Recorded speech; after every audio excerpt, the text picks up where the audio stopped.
जयगुरु Devraj welcome कर my YouTube channel Devraj live vision आपने केमती अच्छा मुझे तो भल अच्छे आशा कर ठाकुर आप भल थे भगवान समस्त मंगल करते आसुँच आज गोटे नूआ ब्लग को आज नूआ ब्लग में कौट जा आज नूआ ब्लग जा गोटे विशेष सत्संग आपड़ कहते सबुदिन तो विशेष सत्संग जाऊँ नुआ कौन विशेष सत्संग ना आज जा आम वार्षिक सत्संग अधिवेशन जोटा आमर यहाँ है जोटा बर्तमान ओल्ड टाउन हो नुआ रथ रोड रे से जो दीदिना कार्यक्रम जो हो दीदिना कार्यक्रम प्रथम दिन जो साधारण सभा आमर कहार श्रद्धेय जेपी भाई मान जयप्रकाश दास भाई जाजन तो आपण मैंने मोर ब्लॉग बहुत देखी आम देखा आज बहुत सुंदर जाजन तर आपन केम लगुच निश्चय कमेंट करते जनइबे और डेरी करवा आसन जा देखा श्रद्धेय जेपी भाई मान जयप्रकाश दास भाई बहुत सुंदर जाजन आसतु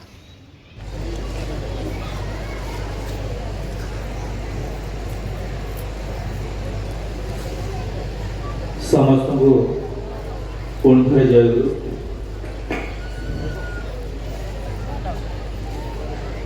ठाकुर विषय मोर पूर्ववर्ती भाई किसी किसी लीला कथा कहते ठाकुर जीवन टा एमती ठाकुर गोटे बाणी अच्छी मनीष अपना टंका पर जेते पारुच मनीष धर दुनिया रे ए संसार रे सबुठारु बड़ जिनिस होची भल पाइबा बहुत प्रकार भल पाइबा रही स्वामी स्त्री भितर भल पाइबा रही मनीष गोटे तार गोटे पैशन रही कि कौन सी काम को भल पाए ताकू भी भल पाइबा कुआ जाए मनीष भल पाए कि घरे गाई गोरु कुकुर छेली नेउला विभिन्न जिनिस रखती ताकू भी भल पाइबा कुआ जाए किंतु सर्वश्रेष्ठ भल पाइबा कुआ जाए मां रो पिला प्रति जो भल पाइबा एटा को सर्वश्रेष्ठ भल पाइबा कुआ जाए काहेकि ना मां का अंतर चिरी की छुआ को जन्म दी थाए तार बक्षर अमृत देकी छुआ को बढ़ई थाए तेणु मार एत भल पाइबा आउ जो एई परम पिता विश्व चराचर ए ब्रह्मांडर मालिक जी जी ए मां छुआर भल पाइबा को सृष्टि कले तांको भल पाइबा जते देखिबा लोकर विवेचना करिवार शक्ति हजि जाए लोक आश्चर्य हुए विस्मय हुए कौन परम पिता दया कौन परम पिता लीला आ कौन परम पिता वात्सल्य ममता महाराज अनंतनाथ राय ठाकुर लीला पार्षद मान भितर अनन्य लीला पार्षद प्रथम श्रेणी ठाकुर भक्त आम अनेक थर विषय शुणीचे से प्रथमे ठाकुर प्रति आकृष्ट केमती हेले से आकृष्ट हेले एमिति सेतेबेले कोन स्टीमर फाटरे लोक जीवासिया करथिले पानी रो जहाज रे लोक जीवासिया करथिले से देखिबे जड़े किशोर से स्टीमर फाटरे बसी रहिछथि आ स्टीमर जेतेबे आसी से घाटरे लागुची लोक मानकर जो बेडिंग बस्तानी सब रही ये ताकू मुंडेगिरी कांधेगिरी टेकिगिरी ताकू नेगिरी जोटी छाड़िया कथा छाड़ी दउचंती किंतु प्रति बदल रे काहाटू किछि नउना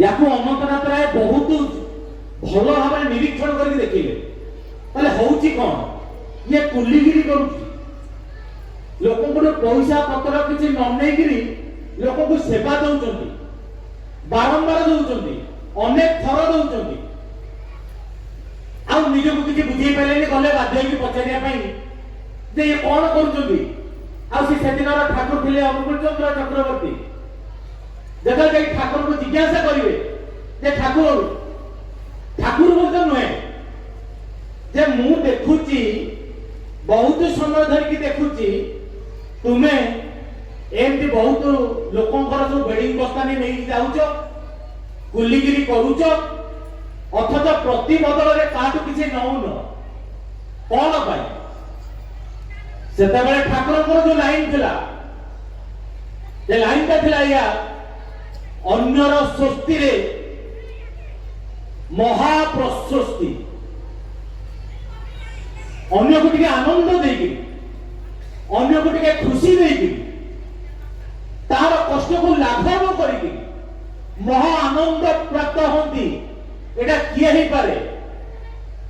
ଭଗବାନ ଈଶ୍ୱର ମାକୁ କୁଆଡେ ଏମିତି ସୃଷ୍ଟି କରିଛନ୍ତି ବୋଲି ମୁଁ ଶୁଣେ। ମା ଗୁଣ୍ଡାଇ ଗୁଣ୍ଡାଇ ଖୋଇ ଖୋଇକିରି ପିଲାର ପେଟ ଫୁଲ ହେଲେ ମାକୁ କୁଆଡେ ଖୁସି ଲାଗେ। ଆମେ ତ ଜାଣିନୁ, ଆମେ ମାର ମନୋଭାବଟା ମୁଁ ବୁଝିପାରିବିନି, ମୁଁ ଶୁଣିଛି ପଢିଛି ମଧ୍ୟ। ମାର କୁଆଡେ ତା ସ୍ୱାମୀ କି ଖୋଇ ପେଇକିରି ତା ପିଲାକୁ ଖୋଇ ପେଇକିରି ହୃଷ୍ଟ ପୃଷ୍ଟ କରେଇଲେ ମାର ଖୁସି। ଆଉ ଏ ମମତା ଦେଖା ଯାଉଥିଲା ଶ୍ରୀ ଠାକୁରଙ୍କ ଜୀବନରେ। କାହିଁକି ଏସବୁ କଥା କହୁଛି? ଠାକୁର ଯେତେବେଳେ ଯୋଉମାନେ ଠାକୁରଙ୍କୁ ଦେଖିଛନ୍ତି, ଯୋଉମାନେ ଠାକୁରଙ୍କ ସହିତ ମିଶିଛନ୍ତି, ସେମାନେ ସମସ୍ତେ ଦେଖିଛନ୍ତି ଠାକୁର ଲୋକମାନଙ୍କୁ ନେଇକି ଠାକୁରଙ୍କ ସବୁବେଳେ ବସାଉଥା। ଠାକୁର ଦିନେ ବସିଛନ୍ତି, ଠାକୁରଙ୍କୁ ଘେରିକିରି ଅନେକ ଭକ୍ତ ଶିଷ୍ୟ ବସିଛନ୍ତି। ଠାକୁର ତା ଭିତରେ ହଠାତ୍ କହିବେ, ଏ ମତେ ଗୋଟେ ଛତା ଆଉ ଗୋଟେ ବତୀ ନେଇକି ଯିବାକୁ ପଡିବ। ସମସ୍ତେ ସେଠି ଜାଣିବାକୁ ଚାହିଁଲେ ଯେ ଠାକୁରଙ୍କର ଏ ପ୍ରସଙ୍ଗ କଣ। ଆଉ ଠାକୁରଙ୍କ ପାଖରେ ଯୋଉମାନେ ରହୁଥିଲେ, ଯୋଉମାନେ ଦିନ ଦିନ ଧରିକି କ୍ଷଣ କ୍ଷଣ ଧରିକିରି ଠାକୁରଙ୍କ ପାଖରେ ସମୟ ବିତେଇଛନ୍ତି, ଜାଣିଛନ୍ତି ଠାକୁରଙ୍କର ଗୋଟେ ଆଖିର ପତା, ଏଇ ପଲକ ବିନା କାରଣରେ ଉପର ତଳ ହଉନଥିଲା। ଆଉ ଠାକୁର ଯେତେବେଳେ କିଛି କହୁଛନ୍ତି, ସେ କହିବା ପଛପଟେ ନିଶ୍ଚିତ କିଛି କାରଣ ଲୁଚି ରହିଛି। ସେତେବେଳେ ପଚାରୁଛନ୍ତି ଠାକୁରଙ୍କୁ, ଯେ ଠାକୁର ଆପଣ ଏଇ ଯୋଉ ଛତା ଆଉ ବତୀର ଆଣିବା କଥା କହୁଥିଲେ, କଣ ପାଇଁ କହୁଥିଲେ? ଠାକୁର କିଛି କହୁନାହାନ୍ତି। ପରବର୍ତ୍ତୀ ଅବସ୍ଥାରେ ଦେଖାଯାଇଛି ଜଣେ ଭାଇ ଠାକୁରଙ୍କ ପାଖକୁ ଆସି କୃତଜ୍ଞତା ଜ୍ଞାପନ କରୁଛନ୍ତି। କଣ ଘଟଣା ନା, ରାତିରେ କୁଷ୍ଟିଆ ସହରକୁ ସେ ଯାଇଥିଲେ, ରାତିରେ ଫେରୁଛନ୍ତି, ରାତିରେ ଘୋର ଅନ୍ଧକାର ହେଇଯାଇଛି। ଏତେ ଜୋରେ ସେତେବେଳେ ମାନେ ସବୁ ବନ୍ୟ ଜନ୍ତୁ ମାନଙ୍କର ଗୋଟେ ପ୍ରାଦୁର୍ଭାବ ଥିଲା ସେ ଜଙ୍ଗଲରେ। ଏତେ ଭୟଭୀତ ଅବସ୍ଥାରେ ଆଇଛନ୍ତି, ଠାକୁରଙ୍କ ଦୀକ୍ଷା ନେଇଛନ୍ତି ସିଏ, ଯେ ଠାକୁରଙ୍କୁ ପ୍ରାର୍ଥନା କରୁଛନ୍ତି, ହେ ମୋର ଗୁରୁଦେବ, ମତେ ଏଇ ଅନ୍ଧକାର ରାତି ଭିତରେ ବର୍ଷା ହଉଛି, ଟିକେ ଛତାଟେ ଦରକାର, ଏଇ ଅନ୍ଧାର ରାତିରେ ମତେ ଟିକେ ବତୀ ଟିକେ ଦରକାର। ଆଉ ମତେ ତମେ ଯଦି ଆଣିକି ଠିକ ଗୋଟେ ଛତା କି ବତୀ ଆଣିକି ମତେ ଦବ, ତାହେଲେ ମୁଁ ଜାଣିବି ତମେ ଠିକ ଠିକ ଅନ୍ତର ଯାଇବ। ଠାକୁର ଚାଲିଲେ। ସେ ଦେଖୁଛନ୍ତି କିଛି ବାଟ ଦୂରରେ ଜଣେ ବୟସ୍କ ଲୋକ ଗାମୁଛା ମୁଣ୍ଡରେ ପକେଇକିରି ବତୀଟେ ଧରିକି ଆଙ୍କ ଆଗେ ଆଗେ ଚାଲିବାକୁ ଲାଗିଲେ। ଇଏ ଦେଖିଲେ ଅସୁବିଧା ସମୟରେ କୁଟା ଖଣ୍ଡକୁ ବି ସାହାରା। ଇଏ ଦେଖିଲେ କିଏ ଜଣେ ଚାଲି ଯାଉଛନ୍ତି, ମୁଁ ତାଙ୍କ ପଛେ ପଛେ ପଛେ ପଛେ ଚାଲିକି ଚାଲିଯାଏ। ତାଙ୍କୁ ଅନୁସରଣ କରି କରି କରି କରି ନିଜର ଗନ୍ତବ୍ୟ ସ୍ଥଳରେ ପହଞ୍ଚିଲେ। ପରବର୍ତ୍ତୀ ଅବସ୍ଥାରେ ଜାଣିଲେ, ଏ ମୋର ଅନ୍ତରର ଡାକଟା ମୋର ପ୍ରିୟ ପରମ ଶୁଣିଛନ୍ତି, ଆଉ କେହି କହେ। ଠାକୁର ବସିଛନ୍ତି। ଅନ୍ୟ ଏକ ଘଟଣା, ଠାକୁରଙ୍କ ପାଖରେ ଗୋଟେ ଲୋକ, ବିଭିନ୍ନ ଲୋକ ସବୁ ତାଙ୍କ ବାରି ବଗିଚାରୁ କିଏ ପିଜୁଳି, କିଏ ଚାଉଳ, ବିଭିନ୍ନ ଜିନିଷ ସବୁ ନେଇକି ଯାଆନ୍ତି। ଜଣେ ଗାମୁଛା 100ଟା ଗାମୁଛା ମୁଣ୍ଡେଇକି ନେଇକି ଆସିଛି। ଠାକୁର ତାକୁ ପଚାରିଲେ, କିଛି ନ ଜାଣିଲା ଭଳିଆ, ଚତୁର ଚୂଡ଼ାମଣି ତ କିଛି ଜାଣନ୍ତିନି, ସବୁ ଜାଣନ୍ତି। ମଣିଷ ନ କହିଲେ ମଧ୍ୟ ମନର କଥାକୁ ବୁଝିପାରନ୍ତି। ଦୂରରେ ଥିବା ଲୋକର ପ୍ରାର୍ଥନା ଶୁଣିକି ତାକୁ ରକ୍ଷା କରିପାରନ୍ତି। ଆଉ ଏଗୁଡାକ କିଛି ଜାଣିପାରୁନାହାନ୍ତି ଠାକୁର। ସିଏ ଗାମୁଛା ନେଇକି ଆଇଛନ୍ତି, 100ଟା ଗାମୁଛା। ଠାକୁର ତା ପଚାରୁଛନ୍ତି, ଇରେ ସେଇଟା କଣ କିରେ? ନା ଠାକୁର, କାଲି ରାତିରେ ମୁଁ ସ୍ୱପ୍ନ ଦେଖିଲି, ମତେ ବଡ ମା କହିଲେ, ବୋଲେ ହେ ତୁ 100ଟା ଗାମୁଛା ନେଇକି ତୁ ତୁରନ୍ତ ଆଶ୍ରମକୁ ଆ। ଠାକୁର କହିଲେ, ସତେ? ନା ହଁ ପରା।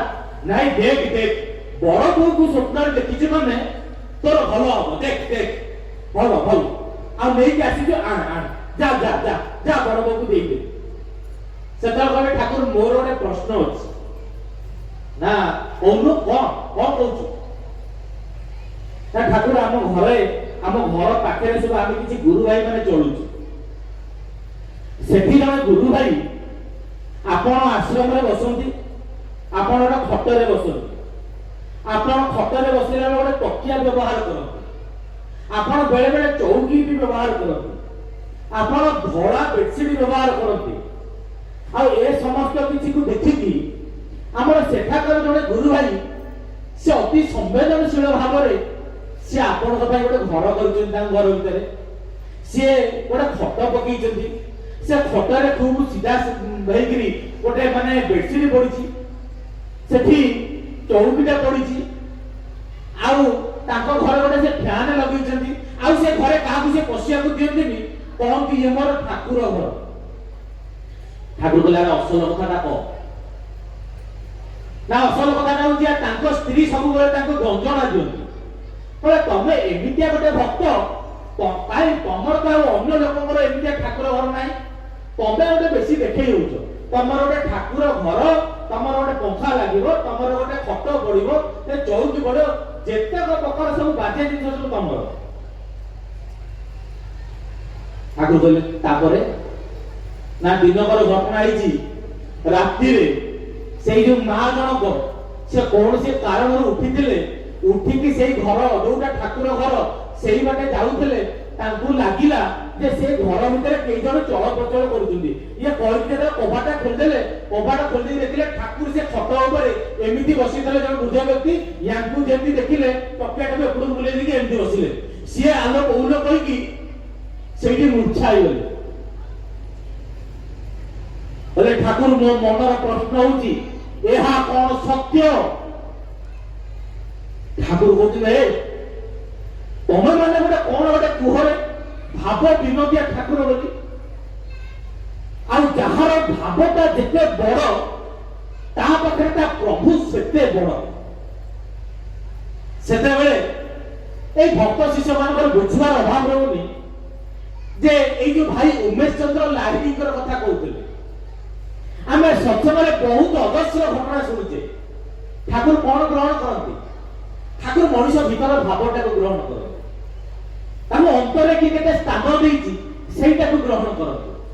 ଆଉ ସେଇଟା ଆରମ୍ଭ ହୁଏ ଦୀକ୍ଷା ନେବା ପରେ, ସେଇଟା ଆରମ୍ଭ ହୁଏ ଇଷ୍ଟବୃତ୍ତି କଲେ। ଠାକୁର এই ইষ্টবৃত্তি যে ଆମେ ଅନେକ ପ୍ରକାର ମନରେ ବହୁତ ଦ୍ୱନ୍ଦ୍ୱ ଠାକୁରଙ୍କ ଇଷ୍ଟବୃତ୍ତିକୁ ନେଇ। ସେ କଣ କି ପଇସାଟା ତ ଆମମାନଙ୍କର ଜୀବନଟା ଏତେ କ୍ଷୁଦ୍ର ସ୍ୱାର୍ଥ ସବୁ, ଆମ ଜୀବନଟା ମଣିଷ ସନ୍ଦେହ କରେ। ଆଉ ଗୋଟେ ଜିନିଷ ହଉଛି ଆମର ଅସୁବିଧା ହଉଛି ଏହା, ଆମ ଜୀବନରେ ଆମେ ଗୋଟେ ଶୃଙ୍ଖଳାରେ ପିଲାଦିନୁ ନ ଚଳିବା ହେତୁ ଆମେ କେହି ଭାବୁ ନ କଲେ କଣ ହବନି, ବର୍ଷକୁ ଥରେ ଦେଇଦେଲେ ହବନି, ମାସକୁ କଣ ଥରେ ଦେଇଦେଲେ ହବନି, ଏମିତି ଭାବୁ। ଠାକୁର କିନ୍ତୁ କହନ୍ତି ମୁଁ ସେଇ ଲୋକର ଦବାର କେବଳ ବ୍ୟାକୁଳତା ଟିକକ ନିଏ। ତା ଭିତରେ ସେ ଭାବଟା କଣ, ଏଇ ଭାବ ଟିକକ ଠାକୁର ନିଅନ୍ତି। ଭାଇ ମତେ ଗୋଟେ ବିଷୟବସ୍ତୁର କଥା ଅଛି, ମତେ ତା ଭିତରେ କହିଲେ ଭାଇ ଟିକେ ଠାକୁର ବିଷୟ ଟିକେ କୁହନ୍ତୁ, ଟିକେ ଠାକୁର ବିଷୟରେ ଶୁଣିବା। ମୁଁ କହିବାକୁ ଯାଇ କଣ କହୁଛି ମୁଁ ବି ଜାଣିନି। ତେବେ ପରମ ପିତା ହଉଛନ୍ତି ଚିର ଉପଭୋଗ୍ୟ, ଉପଭୋଗ କରିବାକୁ ପଡେ। ଠାକୁରଙ୍କ ପାଖରେ ଜଣେ କିଶୋର ଯୁବକ କହିଲେ ଚଳିବ, ସେ ଠାକୁରଙ୍କ ଅନ୍ତରେ ଭକ୍ତି କରନ୍ତି। ଭାବର କଥା କହୁଥିଲି, ଟିକେ ଗୁରୁଙ୍କର ଦୟାଟା, ଗୁରୁଙ୍କ କୃପାଟା, ଗୁରୁଙ୍କ ସ୍ୱରୂପଟା ଟିକେ ଜାଣିବା ଦରକାର। ସେ ମନ ଭିତରେ ଗୋଟେ ଘରେ ଗୋଟେ କାକୁଡି ଗଛ ତାଙ୍କର କରିଥିଲେ, କାକୁଡି ଫଳିଛି, କାକୁଡି ଚାଷରେ ମନ ଭିତରେ ଭାବିଲେ ଯେ ଏଇ ଗଛର ପ୍ରଥମ କାକୁଡିଟା ମୁଁ ଠାକୁରଙ୍କୁ ଦେବି। ଆଉ ଏ ବାଳକର, ଏଇ ଯୋଉ ଯୁବକର କୌଣସି କାରଣ ପାଇଁ ତାଙ୍କୁ 2 ଦିନ ପାଇଁ ବାହାରକୁ ଯିବାକୁ ପଡେ। ତାଙ୍କର ସବୁଦିନ କାମ ଥିଲା, ସବୁଦିନ ସକାଳୁ ଉଠିଲେ ସେ କାକୁଡିର ଯତ୍ନ ନିଅନ୍ତି। ଯେତେବେଳେ ବାହାରକୁ ଯିବାକୁ ପଡିଲା, ସେ ତାଙ୍କ ମାଙ୍କୁ କହିଗଲେ ମା ଏଇ ଯୋଉ କାକୁଡିଟା ଏଇଟା ମୁଁ ଠାକୁରଙ୍କ ନାଁରେ ଯାଚିଛି, ଆଉ ଏ କାକୁଡିଟାକୁ ତୁ ଖୁବ୍ ଟିକେ ଯତ୍ନରେ ରଖିବୁ। ମୁଁ 2 ଦିନ ପାଇଁ ଯାଉଛି, ଆସିଲା ପରେ ଠାକୁରଙ୍କ ଆଶ୍ରମରେ କାକୁଡି ଗୁଡାକ ନେଇକି ଯିବି, ତୋର ଦାୟିତ୍ୱ କାକୁଡିଟାକୁ କିନ୍ତୁ ଯତ୍ନ କରିବି। ମା କହିଲେ ହଁ ପୁଅ ତୁ ଯା ଯା, ମୁଁ ଦେଖିବି। ଦୁର୍ଭାଗ୍ୟର ବିଷୟ ସେ ପୁଅ ଯେତେବେଳେ ଘରକୁ ଆସନ୍ତି ସେ କାକୁଡିଟାକୁ ପୋକ ଖାଇ ଦେଇଛନ୍ତି, ପୋକ ଲାଗିଯାଇଛି ସେ କାକୁଡିରେ। ଘର ଭିତରେ ନ ପଶୁ ସେ କାକୁଡି ଯେତେବେଳେ ଦେଖିଦେଲା ପୁଅ ମୁଣ୍ଡରେ ହାତ ଦେଇକିରି କଣ ହେଲା, ଏତେ ଯତ୍ନରେ ଏତେ ଭାବରେ ମୁଁ ଭାବିଥିଲି ଏଇ ପ୍ରଥମ କାକୁଡିଟା ଠାକୁରଙ୍କୁ ଦେବି ବୋଲି, ମା ଟିକେ ଯତ୍ନ କରିପାରିଲୁନି। ସେତେବେଳେ ମା ତାକୁ ବୁଝଉଛନ୍ତି, ଆରେ ପୁଅ ଏତେ କାକୁଡି ହେଇଛି, ତୋର ସେଇ କାକୁଡିଟା କଣ ଠାକୁର ଖାଇଲେ? ତୁ ସବୁ ନେଇକି ଯାଉନୁ, ତୁ ନେଇକି ଆସ। ସେ ମନକୁ ବୁଝେଇ ଗୋଟେ ବସ୍ତାରେ ସବୁ କାକୁଡି ନେଇକି ଯାଇଛି। ଠାକୁରଙ୍କ ପାଖରେ ଯାଇକି ପହଞ୍ଚିଛି। ଠାକୁର ଜାଣିବାକୁ ପଚାରିଛନ୍ତି, ତାକୁ ଜିଜ୍ଞାସା କରୁଛନ୍ତି ସେ ବସ୍ତାରେ କଣ? ନା ଠାକୁର ବାଡ଼ିରୁ କାକୁଡି ଆଣିଛି। ନା ଦେଖା ଦେଖା ଦେଖା। ସେ ବାଡ଼ିରୁ ଗୋଟିଏ ଗୋଟିଏ କାକୁଡି କାଢିକି ଠାକୁର ପାଖରେ ଦେଖେଇ ଚାଲିଛନ୍ତି। ଠାକୁର କହୁଛନ୍ତି ଆଉ ଅଛି ଆଉ ଅଛି? ନା ଅଛି। ନା ଦେଖା ଦେଖା। ସେ ଗୋଟେ ଗୋଟେ କାଢୁଛନ୍ତି, ଠାକୁର ବି ଧରୁଛନ୍ତି, ଥୋଇ ଦଉଛନ୍ତି। ଗୋଟେ ଗୋଟେ କାଢୁଛନ୍ତି, ଠାକୁର ଧରୁଛନ୍ତି, ଆଉ ଅଛି ଦେଖା ଦେଖା ଦେଖା ଦେଖା। ଏମିତି ଦେଖା ଦେଖି ଚାଲିଛି। ସେ ବସ୍ତାରେ ସବୁ କାକୁଡି ସରିଲାଣି, କେବଳ ଶେଷ ସେ ପୋକା କାକୁଡିଟା ବଢି ରହିଛି ବସ୍ତା ଭିତରେ। ଆଉ ଏ ମନରେ ସଂକୋଚ ରହିଛି ଭାଇଟିର, ଏତେ ଲୋକ ବସିଛନ୍ତି, କେତେ ଦାବି ଉପହାର ଠାକୁରଙ୍କୁ ଦଉଛନ୍ତି, ଯଦି ପୋକା କାକୁଡିଟାକୁ କାଢିବେ ଆଉ ଠାକୁରଙ୍କ ପାଖରେ ଏତେ ଲୋକ ସବୁ ବସିଛନ୍ତି, ଭାବିବେ କୋଉ ପ୍ରକାର ପାଗଳା ଲୋକଟା ଠାକୁର ପାଖକୁ ଜିନିଷଟା ଦେଖିକି ଆଣିପାରନି, ପୋକା ଜିନିଷଟାକୁ ନେଇକି ଆଇଛି। ତା ମନରେ ରହିଛି, କାହିଁକି ସେ ମନ ବୁଝିଲେନି, ସେ ପୋକା କାକୁଡିଟାକୁ ନେଇକି ଆଇଛି। ଠାକୁର ସବୁ ମାଗିକି ବସ୍ତା ସରିଗଲା। ଠାକୁର କହିଲେ ଆଉ କିଛି ନାହିଁ? ନା ନାହିଁ। ନା ଥିବ, ଅଛି ଦେଖେ। ଇଏ ବାଧ୍ୟ ହେଲା ସେ କାକୁଡି କାଢିକି ଦବା ପାଇଁ ଠାକୁରଙ୍କୁ। ଠାକୁର କାକୁଡି ଧରିକି ଛୋଟ ପିଲା ଖେଳନା ପାଇଲେ ଯେମିତି ଆନନ୍ଦିତ ପ୍ରଫୁଲ୍ଲିତ, ଠାକୁର ସେ କାକୁଡି ଧରିକି ଏ ବେଶ ବେଶ ତାଇ ତାଇ କହି ଛୋଟ ପିଲା ଭଳି କାକୁଡିଟାକୁ ଏଇ ହାତରେ ସେ ହାତକୁ ସେ ହାତରେ ଏ ହାତ କରି ଠାକୁର ସେଠି ପାଖରେ ଡାକି, ଠାକୁରଙ୍କର କି ଆନନ୍ଦ। ଭକ୍ତ କାନ୍ଦୁଛି। ଭାବିଥିଲି ଠାକୁରଙ୍କୁ ପ୍ରଥମ କାକୁଡିଟା ଦେବି, ପୋକ ଲାଗି ଯାଇଥିଲା। ଭାବିଲେ ଠାକୁର ତାକୁ ନେବେନି, କିନ୍ତୁ ଠାକୁର ସବୁ କାକୁଡି ଭିତରେ ସେଇ ଭାବଟାକୁ ନେଇଗଲେ। ତେବେ ଏ ସମସ୍ତ କଥା କହି ଠାକୁରଙ୍କର କଥାଟା ଭାରି ସତ୍ୟଟା ଭାରି କଟା। ଆମେ ଠାକୁରଙ୍କ କଥା କହୁଛୁ, ଏ ଭକ୍ତ ଶିଷ୍ୟ ଗୁରୁଙ୍କ କଥା କହିକି ଆନନ୍ଦିତ ହୁଅନ୍ତି। ଠାକୁରଙ୍କୁ ଯିଏ ଭଲ ପାଏ ଠାକୁରଙ୍କ କଥା କହିକି ସେ ଟିକେ ଆନନ୍ଦିତ ହୁଏ। ସତ କଥା ହଉଛି, ମୁଁ ଯେତେବେଳେ ଠାକୁରଙ୍କ କଥା କହୁଛି ମୁଁ ବି ଆନନ୍ଦିତ ହଉଛି, ମୋ ପ୍ରଭୁଙ୍କର ଗୁଣ କୀର୍ତ୍ତନ କରିଛି। କିନ୍ତୁ ଠାକୁରଙ୍କର ସେଟା ପସନ୍ଦ ନୁହଁ। ଠାକୁର ଚାହାନ୍ତିନି ତାଙ୍କୁ କିଏ ବଡ କରୁ। ଠାକୁର ତାଙ୍କର ପରମ ଭକ୍ତ ଅଶ୍ୱିନୀ ବିଶ୍ୱାସ କରୁଛି, ତାରେ ମତେ ବଡ କଣ କରିବ, ମତେ ଛୋଟ କଣ କରିବ, ବରଂ ମତେ ପଛରେ ରଖି ତୁମେ ମାନେ ବଡ ହେଉଛ। ଆଜି ଯେ ସମାଜରେ ଯୋଉ ଦୁର୍ଦିନ ଦେଖାଯାଉଛି, ଯୋଉ ପ୍ରକାର ଲୋକକ୍ଷୟ ଦେଖାଯାଉଛି, ଯୋଉ ପ୍ରକାର ଅମାନୁଷିକ ଅତ୍ୟାଚାର ଦେଖାଯାଉଛି, ଯୋଉ ପ୍ରକାର ନାରୀ ଧର୍ଷଣ ଦେଖାଯାଉଛି, ଯୋଉ ପ୍ରକାର ଯୁବକ ମାନେ ପଥଭ୍ରଷ୍ଟ ଦେଖାଯାଉଛି, ତା ଭିତରେ ଠାକୁର କଣ ଆସିଥିଲେ ଏମିତି ଗୋଟେ ବିଭୂତି ଚନ୍ଦନ ଗୁଣି କରିଦେବି ଲୋକଙ୍କୁ ହୁସ ହାସ କରିକି ଲୋକଙ୍କୁ, ଏଗୁଡା କି ଠାକୁର ଚାହିଁନଥିଲେ। ଠାକୁର ଚାହିଁଥିଲେ ମଣିଷଟାକୁ ଯୋଗ୍ୟ ଦକ୍ଷ କରିପାରିବା। ଠାକୁର ଚାହିଁଥିଲେ ସମାଜଟାକୁ ଉନ୍ନତ କରିପାରିବା। ଆଉ ଉନ୍ନତ କରିବା ପାଇଁ ଯେତେବେଳେ ବଡ ବଡ ନେତା ମନୀଷୀ ମାନେ ଯେତେବେଳେ ଆସିଛନ୍ତି ଠାକୁର ପାଖକୁ, ଠାକୁରଙ୍କ ପାଖକୁ ଆସିଛନ୍ତି ସମାଜର ମୁଖୋପାଧ୍ୟାୟ, ଠାକୁରଙ୍କ ପାଖକୁ ଆସିଛନ୍ତି ଦେଶବନ୍ଧୁ ଚିତ୍ତରଞ୍ଜନ ଦାସ, ଠାକୁରଙ୍କ ପାଖକୁ ଆସିଛନ୍ତି ସୁଭାଷ ଚନ୍ଦ୍ର ବୋଷ, ଠାକୁରଙ୍କ ପାଖକୁ ଆସିଛନ୍ତି ମହାତ୍ମା ଗାନ୍ଧୀ। ଠାକୁର ସମସ୍ତଙ୍କୁ ଗୋଟାଏ କଥା କହିଛନ୍ତି, ସେ କଥାଟା ହଉଛି ଏଇଆ, ମଣିଷ ତିଆରି କରାଯାଏନି, ମଣିଷ ଜନ୍ମ କରାଯାଏ। ଆଜି ଯେ ସଂସାରରେ ଯୋଉ ପ୍ରକାର ଅତ୍ୟାଚାର ଦେଖୁଛେ, ଯୋଉ ପ୍ରକାର ପାଶ ଭିତରେ ଦେଖୁଛେ, ତା ଭିତରେ ଅଭାବ ରହିଛି ଦେବତୁଲ୍ୟ ମଣିଷଙ୍କର, ତା ଭିତରେ ଅଭାବ ରହିଛି ଚରିତ୍ରବାନ ମଣିଷଙ୍କର। ଆଉ ତା ଭିତରୁ ସବୁଠାରୁ ବଡ ଦାୟିତ୍ୱ ଗୋଟେ ମା। କାହିଁକି? ଠାକୁରଙ୍କର ନାରୀର ନୀତି ଅଛି। ନାରୀ ଠାରୁ ଜନ୍ମେ ନାରୀ ଠାରୁ ବୃଦ୍ଧି ପାଏ, ଏମିତି କରି ସେ ଜାତିର ଜନନୀ। ସହିତ ନାରୀ ଠାରୁ ବ୍ୟର୍ଥ ଜାତି ଜନ୍ମ ହୁଏ। ତେବେ ବୁଝିବା ଦରକାର ନାରୀର ଶୁଦ୍ଧତା କେତେ ପ୍ରୟୋଜନ।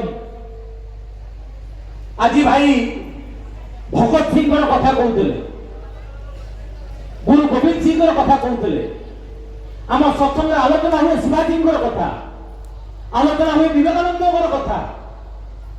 କାହିଁକି? ତାର ମୂଳରେ ରହିଛି ତାଙ୍କର ଚରିତ୍ର। ଆଉ ଠାକୁରଙ୍କ ଜଗତରେ ଦେଖନ୍ତୁ, ଆମେ ଠାକୁରଙ୍କ ଜୀବନୀ ଦେଖୁ, ଠାକୁରଙ୍କୁ ଗର୍ଭରେ ଧାରଣ କରିବା ପାଇଁ ଯୋଉ ଯୋଗ୍ୟତା, ଯୋଉ ଜଗତଧାତ୍ରୀ ମା ସିଏ ପ୍ରସବ କରାଇଲେ, ମାତା ମନ୍ମୟୀ ଦେବୀ ତାଙ୍କ ଅନ୍ତରକୁ ବି ଦେଖନ୍ତୁ, ତାଙ୍କ ଭକ୍ତିକି ଦେଖନ୍ତୁ, ତାଙ୍କ ନିଷ୍ଠାକୁ ଦେଖନ୍ତୁ। କିଏ ସିଏ ହେଇପାରିଲେ ଯେ ପରମ ପୁରୁଷଙ୍କୁ ଜଗତକୁ ଆଣିବେ?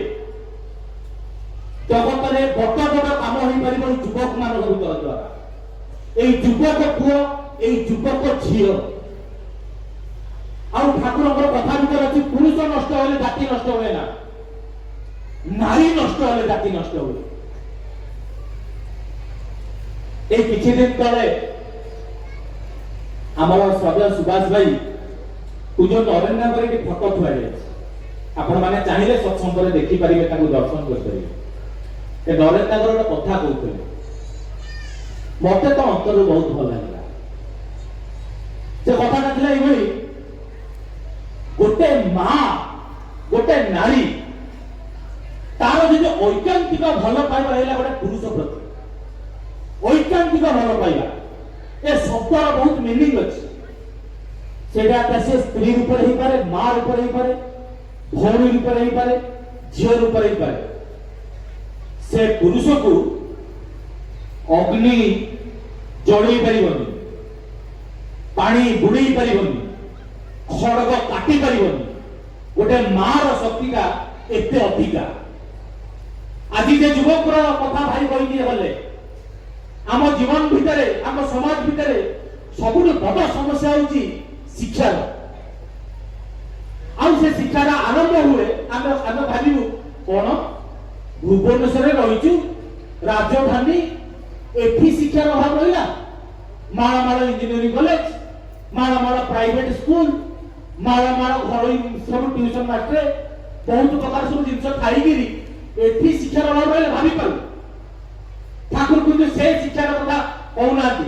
ଠାକୁରଙ୍କ ପାଖରେ ଯେତେବେଳେ ଜ୍ଞାନୀ ଗୁଣୀ ବିଦ୍ୱାନ ମାନେ ପଚାରିଛନ୍ତି ଯେ ସମାଜର ତଥାକଥିତ ଡିଗ୍ରୀଧାରୀ ସାର୍ଟିଫିକେଟ ଧରିଥିବା ଶିକ୍ଷିତ ମାନଙ୍କର କଥା, ଠାକୁର କହୁଛନ୍ତି they are not educated, they are literate only. ଆଉ ଏଜୁକେସନ ମିନିଂ ଦେଇକି କହୁଛନ୍ତି the meaningful active adjustment of habit and behaviour is called education. Thakur ବାଣୀ ଦେଇକି ମଧ୍ୟ କହିଲେ, ଲେଖା ପଢାରେ ଦକ୍ଷ ହେଲେ ହିଁ ଶିକ୍ଷା ତାକୁ କୁହେ ନା ଅଭ୍ୟାସ, ବ୍ୟବହାର, ସହଜ ଜ୍ଞାନ ନହେଲେ ଶିକ୍ଷା ହୁଏ ନା। ଆଉ ଏଇ ଶିକ୍ଷାଟା ପାଇବା ପାଇଁ ମୋ ପୂର୍ବବର୍ତ୍ତୀ ଭାଇকে କହିକି ଗଲେ, ଜୀବନରେ ଗୁରୁ ଦରକାର, ବାପ ହେବା ପାଇଁ ଗୁରୁ ଦରକାର, ମା ହେବା ପାଇଁ ଗୁରୁ ଦରକାର, ସନ୍ତାନ ହେବା ପାଇଁ ଗୁରୁ ଦରକାର। କେମିତି ସଂସାର କରିବୁ ତା ପାଇଁ ଗୁରୁ ଦରକାର। ବିନା ଗୁରୁରେ ସଂସାର କରିପାରିବାନି। ଆମେ ଆଜି ଏଟାକୁ ପୁରୁଣା କାଳିଆ କଥା ଭାବିକି ଉଡେଇ ଦେଇ ପାରୁ, କିନ୍ତୁ ୟା ଭିତରେ ବାସ୍ତବତା ରହିଛି। ଆଜି ବହୁତ ପରିବାର ଭିତରେ ଆମର ଏଇ ମା ମାନେ କହନ୍ତି, ଭାଇ ଆମ ପୁଅକୁ ଟିକେ ବୁଝାନ୍ତେନି, ଆମ ସ୍ୱାମୀକୁ ଟିକେ ବୁଝାନ୍ତେନି। କାହିଁକି? ପରିବାର ଅଛି, ପରିବାର ଭିତରେ ଭଲ ପାଇବା ନାହିଁ। ବାପା ମା ଜନ୍ମ କରିଛନ୍ତି, ପିଲା କଥା ଶୁଣୁନାହାନ୍ତି, ପିଲା ସବୁବେଳେ ଫୋନ, ପିଲା ଜାଣିପାରୁଛନ୍ତି ପିଲା ଆଉ କିଛି ଅବାଗିଆ କାମ କରୁଛନ୍ତି। ଆଜି ଦିହିପରେ ଗୋଟେ ନ୍ୟୁଜ ଦେଖିକି ଆସିଲି, ନବମ ଶ୍ରେଣୀ ପିଲାଟା ମଦ ଖାଇ ଦେଇଛି, ନିଶା ହେଇଯାଇଛି, ଉଠି ପାରୁନି, ସ୍କୁଲରେ ଯାଇକି ପଡି ହୋଇଛି। ଆଜି ପ୍ରତ୍ୟେକ ମାର ଅନ୍ତର ଭିତରେ ଭୟ ରହିଛି, ପ୍ରତ୍ୟେକ ବାପ ଅନ୍ତର ଭିତରେ ମଧ୍ୟ ଭୟ ରହିଛି। ମୋର ସନ୍ତାନ ସନ୍ତତିକୁ ଗଢିବି କେମିତି? ସତ୍ସଙ୍ଗ, ଜୀବନରେ ଦୀକ୍ଷା, ଏ ଠାକୁରଙ୍କର ନିଜ ମନ୍ତ୍ର, ଏହା ମଣିଷକୁ ଶୁଭ ସଂସ୍କାର ଦିଏ। ଶୁଭ ସଂସ୍କାର, ସଂସ୍କାର କେମିତି ତିଆରି ହୁଏ ଜାଣିଛନ୍ତି? ଗୋଟେ ନିଷ୍ଠା ରଖିକି ଯେକୌଣସି କାମ କଲେ ସେଇଟା ଅଭ୍ୟାସରେ ପରିଣତ ହୁଏ। ଯେକୌଣସି କାମକୁ ଆଜି କଲି, କାଲି କଲି, 3 ଦିନ ପରେ କଲି, 5 ଦିନ ପର୍ଯ୍ୟନ୍ତ କଲି, ମାସେ କଲି, ଏଇଟାକୁ ନିଷ୍ଠା କୁହାଯାଏ। এই নিষ্ঠাটা ধরিব সে অভ্যাস, আর অভ্যাসটা পরবর্তী অবস্থায় সংস্কারে পরিণত হুয়ে। সৎসঙ্গ আসিলে মনুষ্যর সংস্কার পরিবর্তন হুয়ে। এই সংস্কার যেতবে মনুষ্যর আসে সেতবে মনুষ্য প্রকৃত জীবনকে উপভোগ করিপারে। আর সেপাই ঠাকুর যে সমাজ গঠনের কথা কহিলে কহিলে বিবাহ গুড়াক সজাড়িয়া পড়বে। বিবাহ কিଏ କରିବେ? ବୁଢା ଲୋକ କରିବେ? କାହିଁକିନା ଆମର ଗୋଟେ ପ୍ରଚଳନ ରହିଛି କଥା, ସତ୍ସଙ୍ଗ ଦୀକ୍ଷା। ଆରେ ବାବୁରେ କାହିଁ ପାଗଳା ହଉଛ କହିଲେ, ଏସବୁ ବୟସ ହେଇନି, ତମେ ଚାକିରି ବାକିରି କର, ବେପାର ବାଣିଜ୍ୟ କର, ଛୁଆ ପିଲା କରି ସାର, ତାପରେ ଯାଇକିରି ଧର୍ମ ଅର୍ଜନ କରିବ। ଠାକୁର ଶାଶ୍ୱତୀରେ ବାଣୀ ଭିତରେ କହିଛନ୍ତି ଧର୍ମ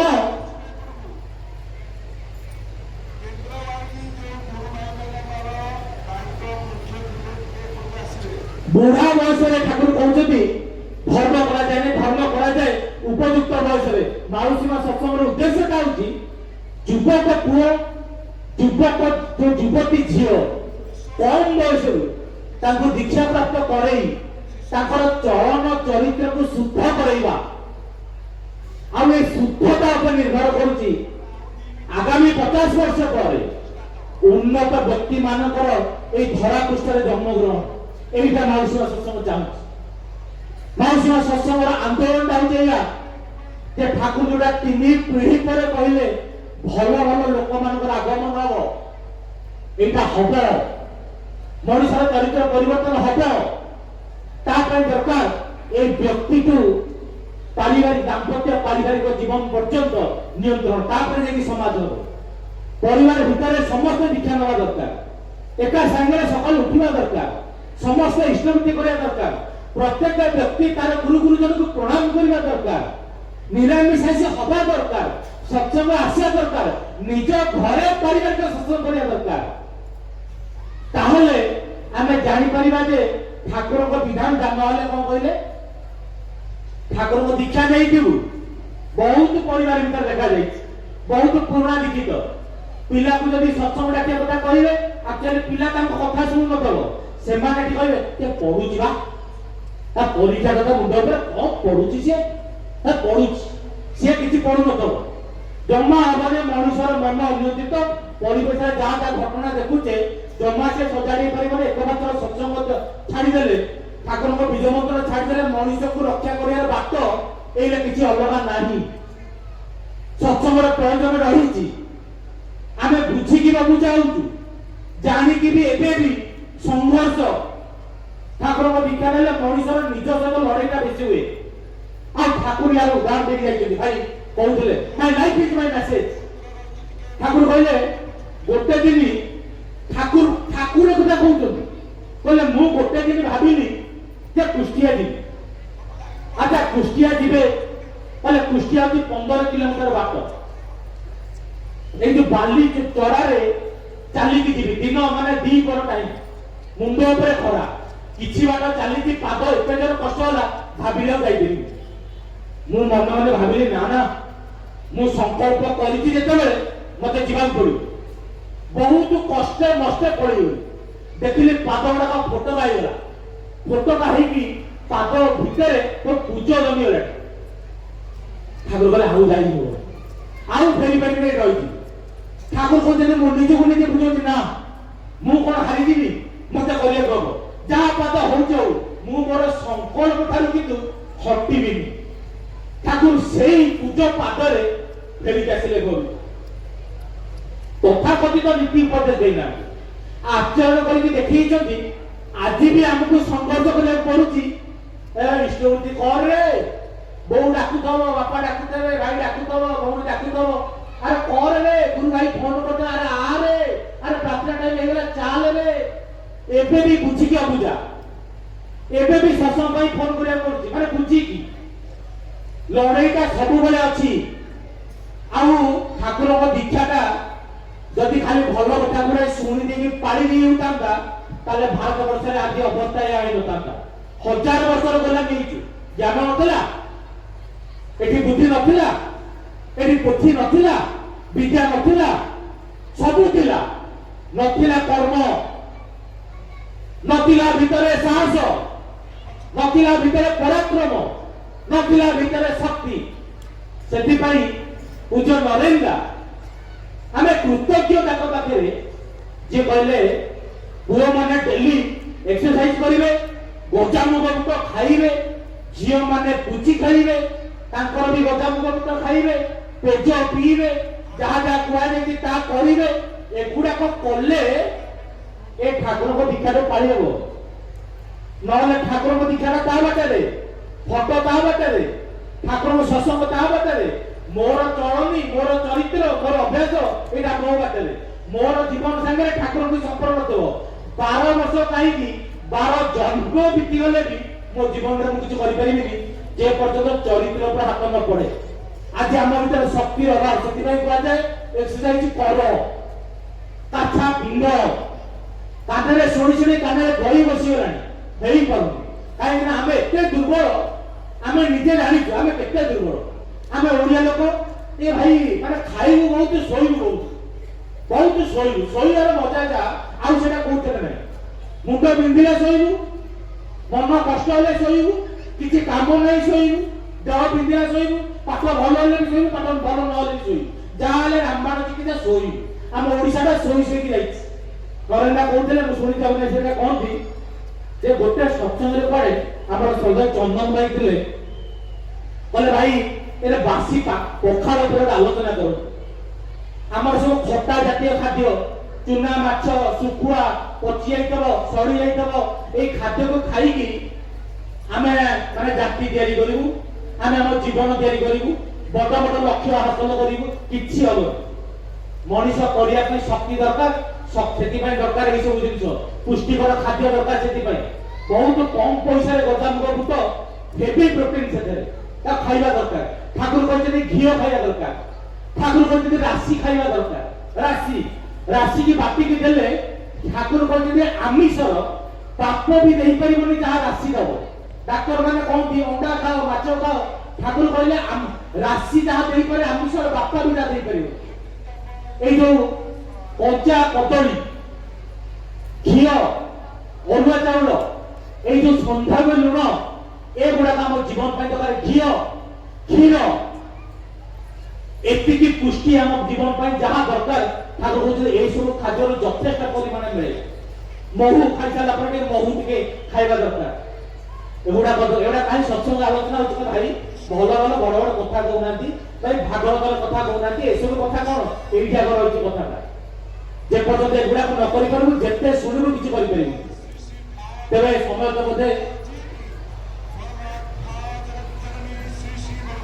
ଶ୍ରୀ ଶ୍ରୀ ଠାକୁରଙ୍କର କଥାଟା ପ୍ରେମର କଥା ଆରମ୍ଭ କରିଥିଲେ। ଭାଇ କହିଲେ କିଛି ସମୟ ଅଛି, ଠାକୁରଙ୍କର କଥା ମନେ ପଡେ। ସେ କଥା ଯେତେବେଳେ ଲାଗେ ଶୁଣେ, ବେଳେ ବେଳେ ଲାଗେ ଠାକୁର କେମିତିଆ ଥିଲେ, ଆମେ ଟିକେ ତାଙ୍କୁ ଦେଖିପାରିଲୁ ଟିକେ ସ୍ୱଚକ୍ଷୁରେ। କେମିତି ଠାକୁର ଥିଲେ, ଆମେ ଆମ ମନର କଥା ଯାଇକି ସବୁ ତାଙ୍କ ପାଖରେ କହି ଦଉଥାନ୍ତୁ। ଆଜି କାହା ପାଖରେ କହିପାରୁନୁ, ଆଜି କିଛି ଜାଣିପାରୁନୁ। ଆଜି ପ୍ରକୃତରେ ଠାକୁରଙ୍କର ଦୀକ୍ଷା ଭିତରେ ଆଜି ଏଇ ଯୋଉ ଜୀବନଟା ଆମେ ପାଇଛୁ, ଏ ଜୀବନ ଭିତରେ ପ୍ରକୃତ କିଛି ହବ ନା ହବ? ଠାକୁରଙ୍କ ଦୀକ୍ଷା ନେଇକିରି ଏବେ ବି ଭୁଲ ହଉଛି, ଏବେ ବି ବିଭିନ୍ନ ପ୍ରକାର ତ୍ରୁଟି ହଉଛି ଆମ ଜୀବନରେ। ତେଣୁ ଆମେ କଣ କରିପାରିବୁ? ଠାକୁରଙ୍କ ପାଖରେ ଜଣେ ଭକ୍ତ ଥିଲେ, ସାଙ୍ଗସାଥି, କାରଣ ଆମେ ସବୁ ଦୀକ୍ଷା ନେଲେ ମଧ୍ୟ ଆମର ଗୋଟେ ପରିବେଶ ରହିଛି। ସେ ପରିବେଶକୁ ଯାଇଛନ୍ତି, ସେ ପରିବେଶରେ ସମସ୍ତେ ନଦୁଆ। ଇଏ ହଉଛନ୍ତି ସତ୍ସଙ୍ଗ, ଇଏ ଠାକୁରଙ୍କ ପାଖକୁ ଯାଇଛନ୍ତି।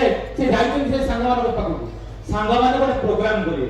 ପ୍ରୋଗ୍ରାମ ଟିକେ ଢକଲା ନୁହଁ, ଆମ ସହ ଟିକେ ବସିଆ ମାନେ ପିଇବା, ଟିକେ ମେଳାଟେ କରିବା ମାନେ ପିଇବା।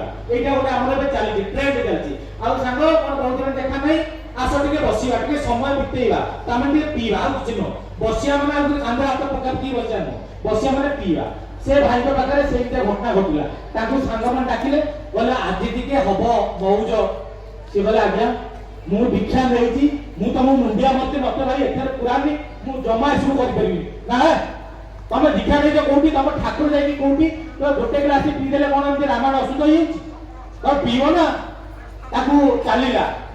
ଠାକୁର କହିଛନ୍ତି मस्तिष्क भितर सुधा गरल दीटा अच्छी मंथन कले सुधा बाहर मंथन न कले गरल बाहर से कहते ये बुझे उहा बुझा चलवा भितर लास्ट भी हारी गले जीति गले सांगसाथी मद पीदेले पी देकी मन मन भाविले यही जानना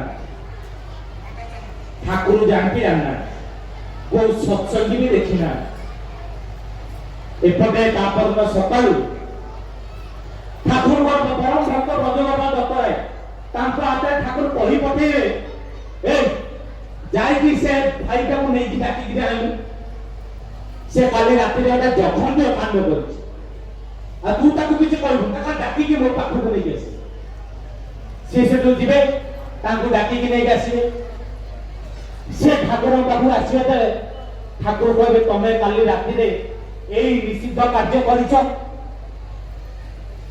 ना हाँ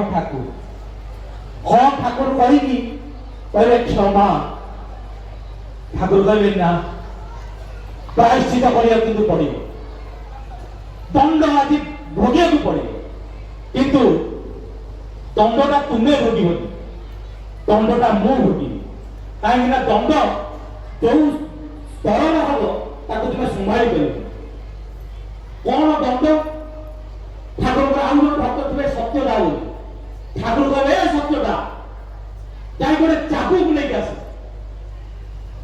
आ चाबुक रे मते 3 पहाड़ सत्य पहाड़ पका समस्त आचंबित ठाकुर को कथा सुनी कौन ठाकुर कहते दोष कले से भाई मार खाइबे ठाकुर ठाकुर कहले हाँ कहीं ना ये दंडटा एते जोर एटा सी संभाली करे एटा मु संभाली ठाकुर को बुझेई चली भी समझे नहीं ठाकुर एमती ही परिबो आपन को देरे कि हाथ दबो आमे संभाली करू ताको छाड़ीनु हाथ दबा लोक जादू ठाकुर कहउछथि से बोले प्रभु मो द्वारा ए अपराध करादुनी मु ए काम करि परिबिनी कस्मिनी काळे करि परिबिनी ठाकुर नछोड़ बंदा मते मारिला को हबो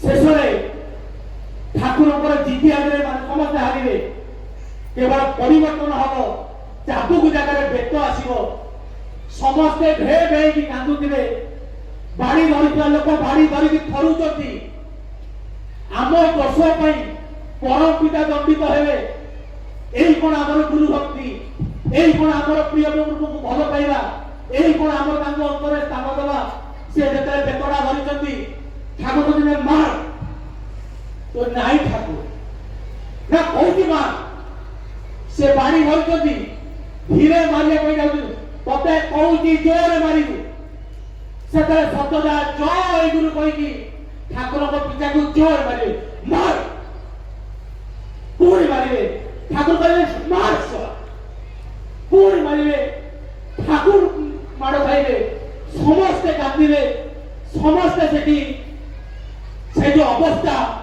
से जो भाई से ठाकुर पाद तले प्रभु ये कि विचार कि लीला ठाकुर निस्तब्ध ठाकुर कहते जानी आज कहीं माड़ खाइबी जदि मु माड़ खाई न था तोर जो भूल काम सकाशे काली जेता दुर्भोग बहुत जातु सेते बेले भी मते कहि थांतु रे आ तो दुर्भोग सुन के मु कोनी रही करथांती तम माने मो छुआ केमिति तम मानक मु रक्षा करि परिबी जेते देखुथि केमिति मु बंची पारिबी सदा ठाकुर भी कांदुचंती समस्त कांदुचंती समस्त ठाकुर पाखरे प्रतिज्ञा करचंती के ठाकुर स्वार्थ आमार तुमी शुद्धु कोनो प्रयोजन स्वार्थ नय भर दुनिया जा हो ना हो তোমার অতৃপ্তি করি যে ভয়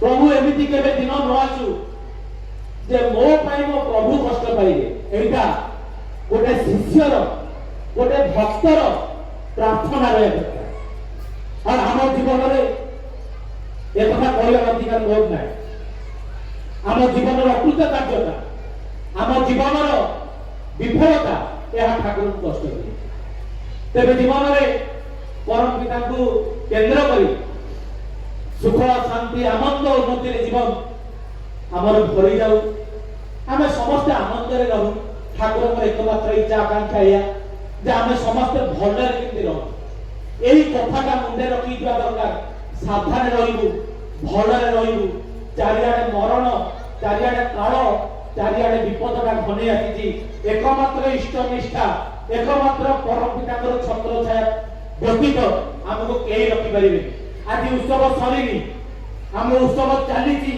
पुणी काली भी अच्छी आज ये पेंडाल जो खाली अंश अच्छी आम समस्त चेष्टा रहा दरकार काली जमी पेंडाल पूर्ण हुए ठाकुर मनीष जाती प्रत्येक निजे आसवा सहित आउ किसी जन को जमी खबर दे सत्संग परम पिता कोड़ को संतान को डाकी आनिबा यही प्रार्थना रखी आज सभा को उद्यापन करवा वंदे पुरुषोत्तम। आज ब्लॉग करता हम देखिले कि सत्य जयप्रकाश दास भाई बहुत सुंदर जाजन आप केमती कन लगे निश्चय कमेंट कर जानवे पुणी देखा गोटे न ब्लॉग रोचे आप देवराज नमस्कार जय जगन्नाथ जय गुरु।